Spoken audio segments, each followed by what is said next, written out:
इस दुनिया में कुछ राज ऐसे होते हैं जिन्हें ढूंढने निकलने वाला खुद उनका हिस्सा बन जाता है। क्या आपने कभी महसूस किया है कि आप अपने कमरे में अकेले हैं, लेकिन फिर भी कोई आपको देख रहा है?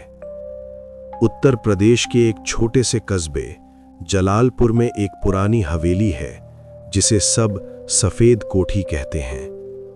लोग कहते हैं कि इस कोठी की नीली दीवारों के पीछे एक ऐसी दुनिया है जहां मौत का भी अंत नहीं होता।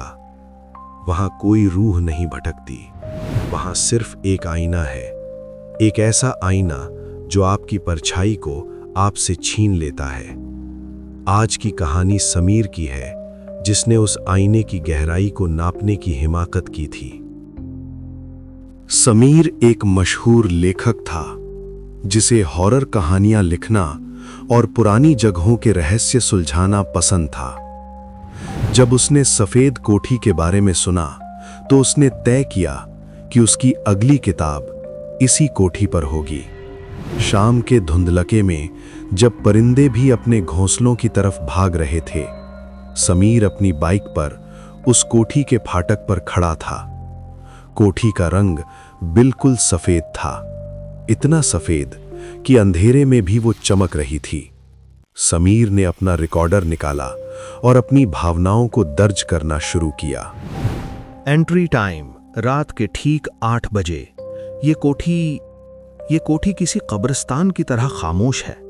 अजीब बात यह है कि बाहर धूल और मिट्टी का अंबार है, लेकिन कोठी के दरवाजे पर एक दाग तक नहीं है।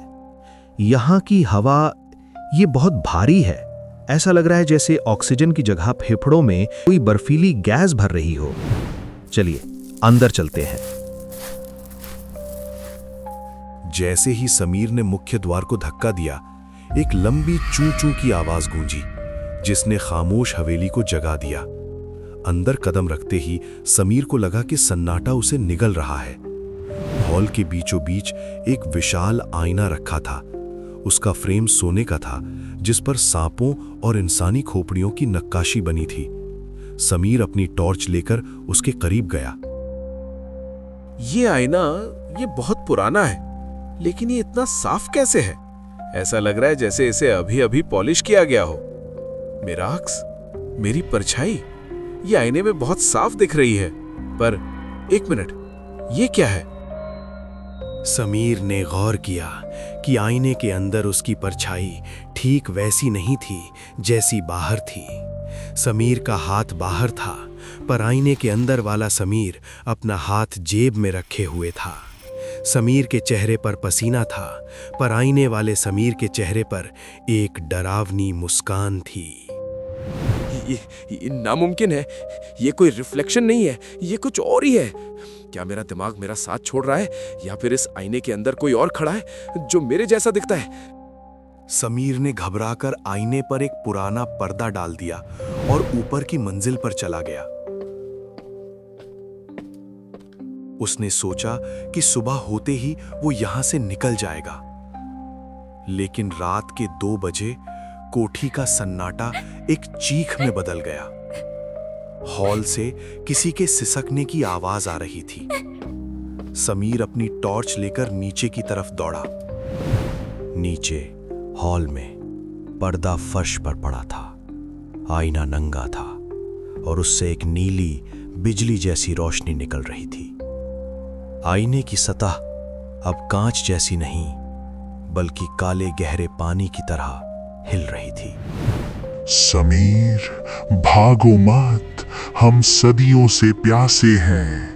हमें तुम्हारी आंखों की रोशनी चाहिए, हमें तुम्हारी सांसों की गर्मी चाहिए।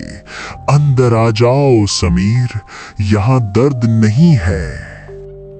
कौन हो तुम लोग? बाहर निकलो, मैं तुम्हें जला दूंगा। ये सब भ्रम है, ये सच नहीं है। तभी समीर को याद आया कि इस हवेली का मालिक अपनी बेटी की मौत के गम में पागल हो गया था। उसने अपनी पूरी जायदाद एक तांत्रिक को दे दी थी, ताकि वो इस आईने को एक ऐसा दरवाजा बना सके जहां से वो अपनी बेटी को वापस ला सके। पर वो बेटी नहीं आई, बल्कि नर्क के भूखे साए बाहर आने लगे। अब समीर के सामने आईने से एक साया बाहर निकल रहा था। वो बिल्कुल समीर जैसा था, पर उसके चेहरे की खाल लटकी हुई थी और आंखें बिल्कुल काली थीं। समीर, तुमने हमें जगाया है।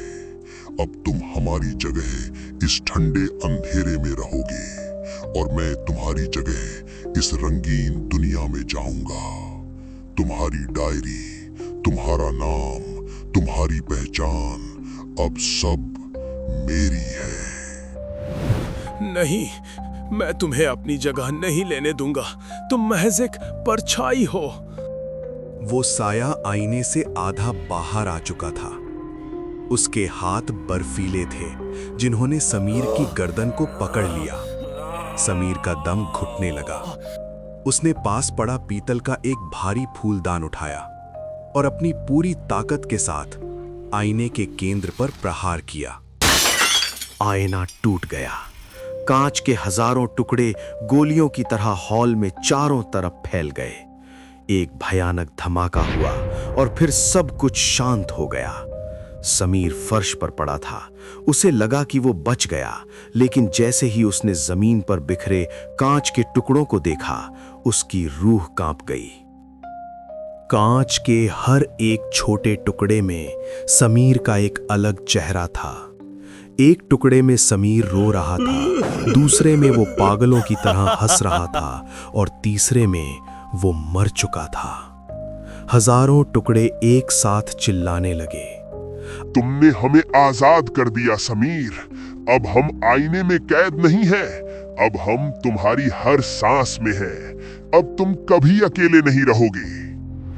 अगले दिन जब गांव वाले कोठी के पास पहुंचे तो उन्होंने देखा कि कोठी के अंदर से एक आदमी बाहर निकल रहा है। वो समीर था। उसने गांव वालों की तरफ देखा और एक ठंडी मुस्कान दी।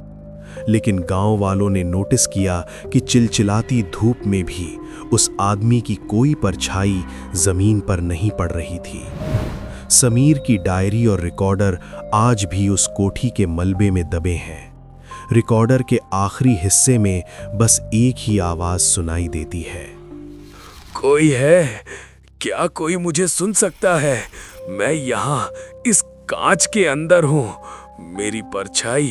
मेरी परछाई को रोक लो, वो बाहर जा रही है।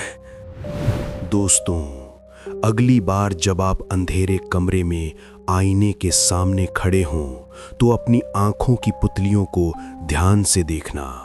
कहीं ऐसा तो नहीं कि जो आपको दिख रहा है वो सिर्फ आपका अक्स नहीं, बल्कि एक शिकारी है जो बाहर आने का रास्ता ढूंढ रहा है।